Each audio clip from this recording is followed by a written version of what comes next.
সুপ্রিয় দর্শক, সবাইকে স্বাগত জানাচ্ছি। বিশ্বকে নিয়ে আলোচনা হচ্ছে বেশ কিছুদিন ধরে এই সামাজিক যোগাযোগ মাধ্যমে যে 1 টাকার লাল কয়েন। তো অনেকেই বলছেন যে 1 টাকা লাল কয়েনের দাম 50,000 টাকা, কেউ বলছেন 1 টাকা লাল কয়েনের দাম 1 লাখ টাকা, কেউ বলছেন 1 টাকা লাল কয়েনের দাম 2 লাখ টাকা, কেউ কেউ রেজিস্ট্রেশন করছেন, ফাঁদে পড়ছেন, লোভ করছেন, এবং আলটিমেটলি কিন্তু তারা প্রতারিত হচ্ছেন। তো প্রশ্ন হচ্ছে যে এই 1 টাকার লাল কয়েনে আসলে কি আছে, আসলেই আদৌ কিছু আছে কিনা, বা কেন মানুষ এটা নিয়ে প্রতারণা করতে পারছে। দেখেন, বাংলাদেশে এই যাবৎকাল যত কয়েন সার্কুলেট হয়েছে 1974 সাল থেকে আমরা দেখেছি যে সেই সমস্ত কয়েনগুলো কিন্তু 74-এর আগে 73-এও কিন্তু আমরা কয়েন পেয়েছি, 73-এ কয়েন পেয়েছি। বেসিক্যালি 1973 সাল থেকে বাংলাদেশে কয়েন আসলে প্রচলন শুরু হয়, এবং সেই কয়েনগুলো কিন্তু নিকেল, কোনো কোনো আমরা দেখেছি নিকেল এবং অ্যালুমিনিয়াম, তো এই সমস্ত পদার্থ দিয়ে কিন্তু বাংলাদেশের কয়েনগুলো তৈরি করা হয়।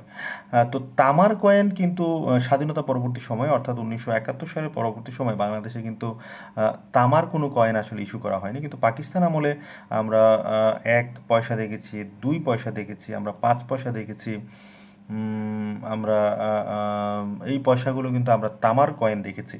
তো মজার ব্যাপার হলো, বাংলাদেশে 1996 এবং 1999 সালে এই 1 টাকার কয়েনগুলো সরকার ইস্যু করে। এই 1 টাকার কয়েনগুলো আপনার 1999 এবং 1996 সালে ইস্যু করা হয়, এবং সেই সময় এই কয়েনগুলো তৈরি করা হয় তামা এবং দস্তা দিয়ে।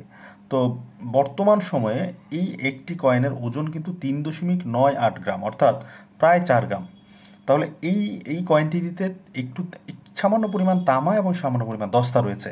তো বর্তমান যে বাজার দর, আমি যেটি ক্যালকুলেট করতে পেয়েছি, যে বর্তমান বাজার দর অনুযায়ী এই 4 গ্রাম তামা এবং দস্তা যদি আপনি আলাদা করে বিক্রি করতে চান, তাহলে আপনি বিক্রি করতে পারবেন সর্বোচ্চ 3 থেকে 4 টাকা, 5 টাকা। যদি আপনি এখান থেকে প্রসেসিং করে এটাকে আলাদা তামা করতে চান, আপনি কেজি হিসেবে সেটা বিক্রি করতে পারবেন, কোনো অসুবিধা নেই। তাহলে বর্তমান যে বাজার মূল্য, সেটি কিন্তু এটির দাম সর্বোচ্চ 3.5 থেকে 4 টাকা হতে পারে সর্বোচ্চ। তো প্রতারকরা কি বলছে, তারা বলছে যে এটি গোল্ড কয়েন। প্রতারকরা বলছে যে এটিতে ম্যাগনেট রয়েছে, প্রতারকরা বলছে এটিতে এমন এক জিনিস রয়েছে যেটা দিয়ে এই করা যায় সেই করা যায়। তো এগুলো হচ্ছে আসলে মন ভোলানো কথাবার্তা। যারা সহজ সরল এবং লোভী, বিশেষ করে ফাঁদে কারা পড়ে, যারা লোভী তারাই কিন্তু ফাঁদে পড়ে। তো এটার ভিতরে এমন কোনো ম্যাটার নেই যেটার জন্য এটাতে কোনো দাম হতে পারে, দাম হওয়ার কোনো সুযোগই নেই। তো আপনারা আশা করি বিষয়গুলো আসলে বুঝতে পারবেন, এবং এই ধরনের প্রতারণার ফাঁদে আপনারা পড়বেন না। এই প্রতারকদের থেকে দূরে থাকবেন, নিজেদের লোভকে সংবরণ করবেন। মনে রাখবেন যে 1996 সালে এবং 1999 সালে ইস্যু করা বাংলাদেশের এই 1 টাকার লাল কয়েনে কোনো ধরনের বিশেষ কোনো কিছু নেই, এবং এর মূল্য, মানে বাজারে এর কোনো মূল্য নেই।